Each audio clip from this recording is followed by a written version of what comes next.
Hi everyone, Peter here from Flow High Performance, and in this video we will cover why trainees should seek to chase a good hypertrophy stimulus rather than always focusing on performance improvements.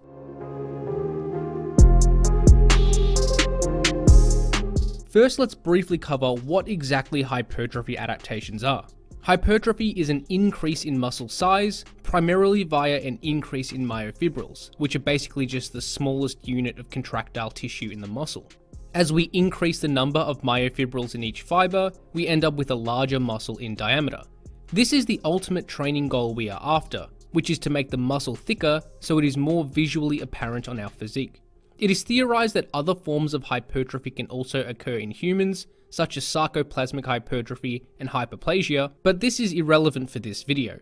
The key thing to understand is that hypertrophy is a structural adaptation.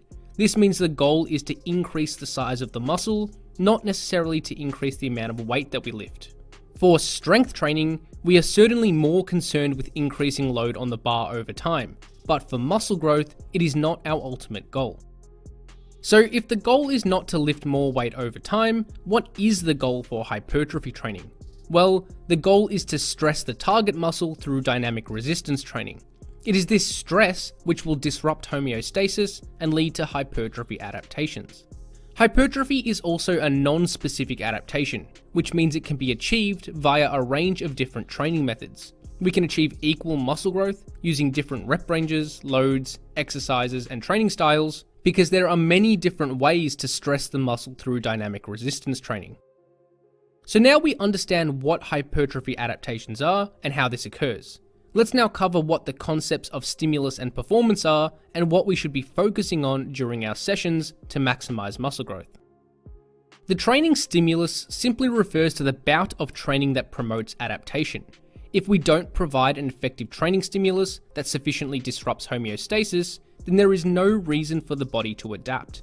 In terms of hypertrophy, the stimulus is muscle stress through dynamic resistance training, like we mentioned previously. So basically, the goal is to maximally stress the muscle so that the muscle grows in size. However, it can be very difficult to gauge exactly what an effective stimulus is. How do we know that our training is sufficiently stressing the muscle and that we are providing a good hypertrophy stimulus? Well, unfortunately, there are no direct ways to measure or quantify the training stimulus for hypertrophy training. It is basically impossible to know exactly how good a session was. However, we do have some general indicators of effective training that can provide us with some feedback to make informed decisions. While these indicators are not direct measures of hypertrophy, they can be useful for trainees to roughly gauge how good an exercise or a training session was. There are three primary indicators we can use to assess our hypertrophy stimulus. First is the mind-muscle connection. This refers to the feeling of muscle activation and contraction while performing an exercise. A strong mind-muscle connection can be a good general indicator that you are effectively targeting that muscle. This is a good sign, as we usually want to target a specific muscle since the goal is to stress that muscle. Not all exercises and muscles will always feel a strong mind-muscle connection, some may feel it more than others. However, the more pronounced this is, the more likely it is that we are providing an effective stimulus for that muscle. The second indicator we have is the muscle pump. This refers to the feeling of swelling and fullness in the trained muscle after a set. In reality, the pump is probably a result of an accumulation of blood, metabolic byproducts, and other fluids being directed to the trained muscle. These fluids being directed to the trained muscle is probably a good indicator that the muscle is being stressed sufficiently. Furthermore, it has been theorized that metabolic stress is a potential direct mechanism of muscle growth. The pump can be used as an indicator after a set or multiple sets of an exercise as a general gauge of effective stimulation. It should also be noted that the pump is likely to be more pronounced with higher rep ranges and less so with lower rep ranges. And the last general indicator of effective training is muscle soreness. This refers to the soreness we feel usually 1 to 2 days after training. Soreness is certainly not a direct measure of hypertrophy. In fact, soreness can occur after almost any form of novel exercise. However, within the context of resistance training, it can certainly be a useful indicator of effective training. If we feel some slight soreness the following day in the muscle we were targeting, then this is a good sign that muscle was trained to some extent.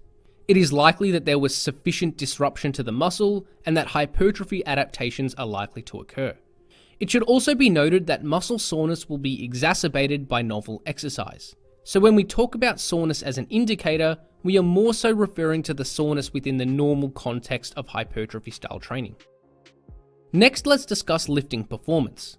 As we mentioned at the beginning of the video, hypertrophy is a structural adaptation, not a performance outcome. So the ultimate goal is not to lift the most amount of weight possible, it is to grow the size of the muscle. While there is a relationship between strength and muscle size, it is not a direct linear scale. We probably do want to improve our lifting performance over time, although it shouldn't necessarily be the primary goal of hypertrophy training. Rather, improvements in performance should occur as a result of increasing muscle size. So lifting performance isn't the driver of hypertrophy, hypertrophy is the driver of performance. I would recommend not to focus on improving lifting performance week to week, as it isn't a true representation of how effective our training is. This is because performance can significantly fluctuate from session to session based on numerous different factors. Variables such as technique, rest periods, tempo, mood, sleep, stimulants, training environment, and much more can all impact how many reps we perform and how much load we lift. For example, let's say someone performs bicep curls with super strict and effective technique, and they can perform 10 kilo dumbbells for a maximum of 12 reps. This provides a good hypertrophy stimulus for the biceps by maximizing tension on the muscle and making the muscle the limiting factor. However, if the trainer uses a slightly faster eccentric tempo, cuts range of motion slightly, and uses a little swinging motion of the torso, then they may now be able to perform 10 kilos for 15 to 20 reps. While this results in superior lifting performance on paper, it doesn't mean the stimulus was any more effective in reality. In fact, it is probably a poorer stimulus and we are probably increasing joint stress too. So what can happen if we always focus on progressing performance each week is that we may subconsciously change some of these variables for the sake of improving performance. This comes at the expense of inhibiting the training stimulus and probably increasing joint stress too. So what practical advice does this information suggest? Well, in my opinion, we should focus more on providing an effective training stimulus rather than focusing on performance gains. This can be achieved by stressing the muscle with strict and effective technique, full range of motion, taking sets close to failure, and making the target muscle the limiting factor of each set. We can then use the mind-muscle connection, the pump, and muscle soreness as general indicators to see how effective our training stimulus was. Trainees can then adjust training variables to try and provide the best stimulus possible. This should be the primary focus of each session to provide the most effective training stimulus possible. So, does this mean that lifting performance doesn't matter at all? Well, lifting performance does matter, it just shouldn't be the primary focus for hypertrophy training. Rather, lifting performance can be used as a tool to gauge long-term progress. As we mentioned, performance should naturally improve over time as a result of muscle growth. So as we grow more muscle over time, we should be able to perform more reps and lift heavier loads. However, this is more of a long-term result that will take time to see. Unless you are a beginner, it is unlikely to see week-to-week performance improvements. Rather, it will probably take months and years. So basically, trainees can use their performance data to compare it with previous months and years, assuming technique is equally as strict. This can be used as an indicator in conjunction with other metrics as a sign that you are making some hypertrophy gains over time.